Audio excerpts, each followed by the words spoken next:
เปิดงานวางแสดงสินค้าจีนอาซีตะวันออกเฉียงใต้ครั้งที่1และงานวางแสดงสินค้าคุ้นหมิงครั้งที่21พิธีเปิดอย่างเป็นทางการแม้นได้จัดขึ้นในวันที่6มิถุนายน2013อยู่ที่เมืองคุนหมิงมณฑลยูนานสาธารณรัฐประชาชนจีนเข้าร่วมในพิธีมีท่านมาไข่กรรมการกรมการเมืองศูนย์กลางพรรคคอมมิวนิสต์จีนมีบรรดาท่านที่ต่างหน้าให้รัฐบาลจากประเทศในอาซีตะวันออกเฉียงใต้และแอฟริกาพร้อมด้วยแขกถึกเชิญและสื่อมวลชนจากประเทศต่างๆในพิธีภายหลังที่ท่านมาไข่กรรมการกรมการเมืองศูนย์กลางพรรคคอมมิวนิสต์จีนได้ขึ้นกล่าวคำปราศัยเปิดงานอย่างเป็นทางการแล้วบรรดาผู้นำที่ต่างหน้าให้รัฐบาลแต่ละประเทศก็ได้ขึ้นมีคำเห็นสำหรับต่างหน้าให้สาธารณรัฐประชาธิปไตยประชาชนลาว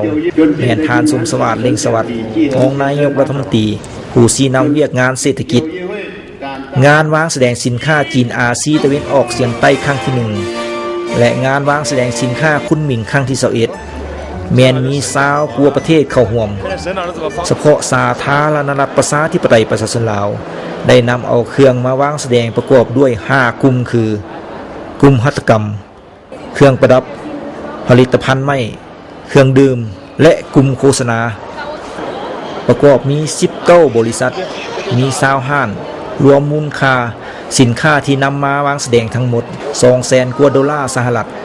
เพิ่มขึ้นจากปีผ่านมา27ส่วนห้อยงานวางแสดงสินค้าจีนอาซีตะวันออกเฉียงใต้ครั้งนี้จัดขึ้นก็เพื่อให้บรรดาประเทศต่างๆได้หัดแน่นความสามัคคีและการร่วมมือที่ต่างฝ่ายต่างมีผลประโยชน์